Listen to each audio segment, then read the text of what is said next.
Guten Morgen, Namaskar, Salam, Jule, Jule, everyone.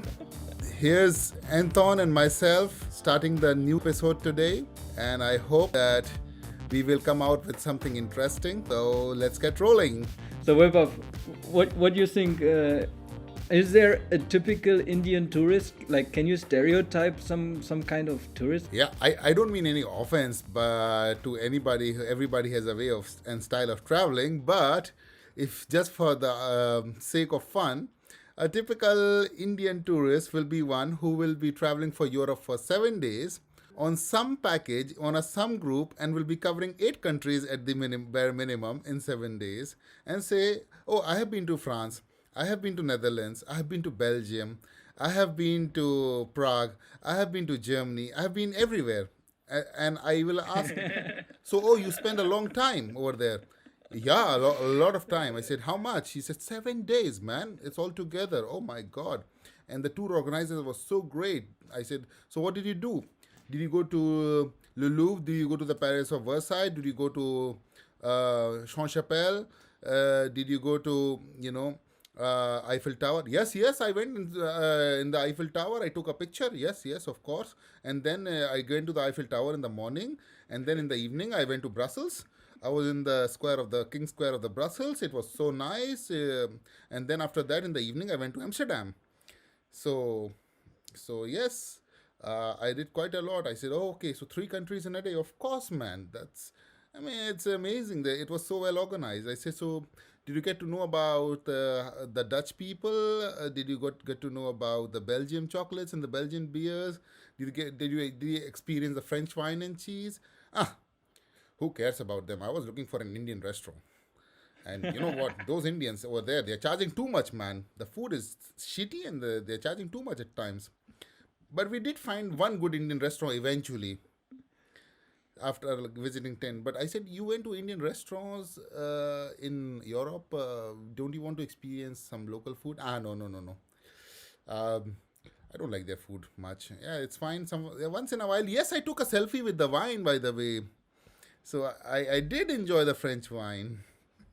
So these are the conversations we generally hear from a typical tourist, and then a lot of pictures, a lot of pictures, and a lot of pictures. When I hear that, what is the actual motivation of those travelers to go on a trip? Maybe they want to travel, but the idea of travel is also to do with the whole world, because the two priorities will be very clear, that they want a good internet the moment they get into the hotel, so they can load all the pictures and what they are doing today, where they are. Usually, European places have a free public Wi-Fi, and generally in all over, so they are always logged up. And I'm checked in here, checked in there. Now I'm here. Now I'm there. Now in this location. I'm doing this. I'm feeling excited. I'm feeling joyous. Feeling loved. You know.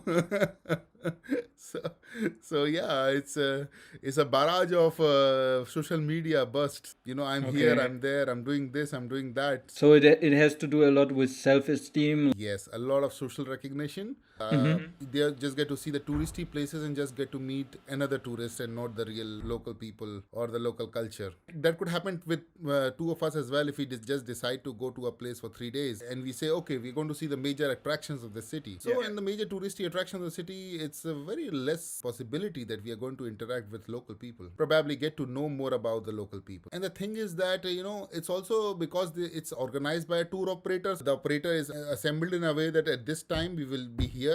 You will take a picture. We will have lunch at this time. From this time to this time, we'll take a transport and we'll reach here. So yeah, I mean, this way you are binded by because a human brain is not software.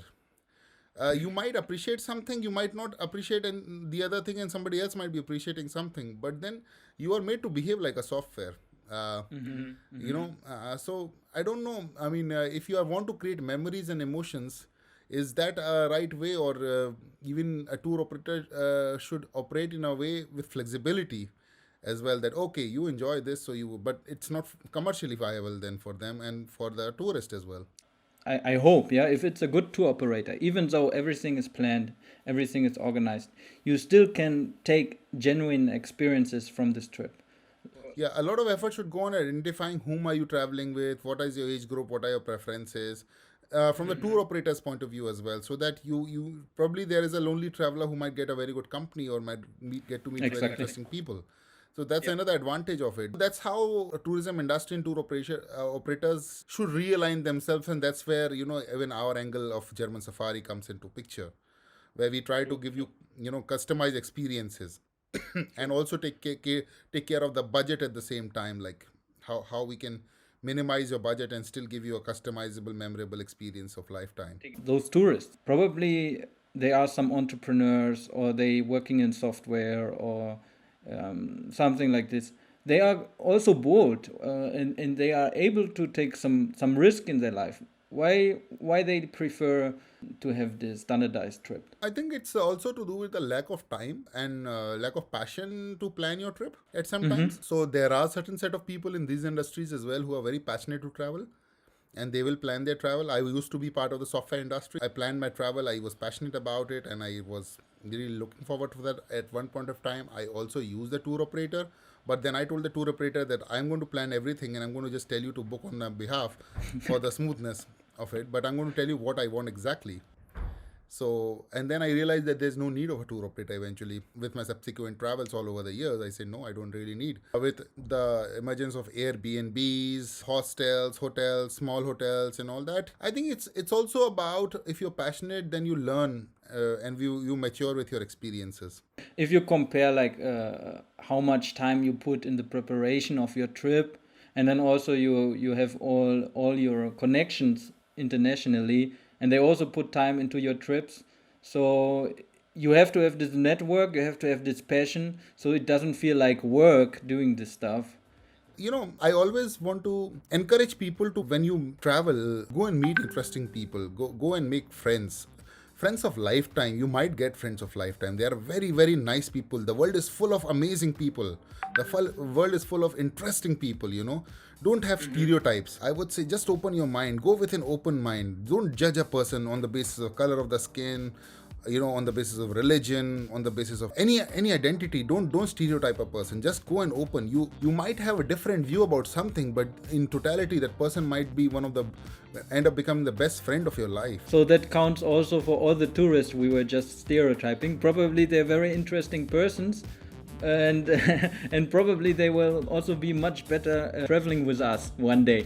Yes, maybe they have not come out of their comfort zones to realize that they can even make this own 7-day experience more beautiful by just staying in 1 or 2 cities and exploring them to the hilt, taking away beautiful memories rather than tiring memories of 7 countries in 7 days. Thank you for watching German Safari this time. We'll be back shortly with a new episode.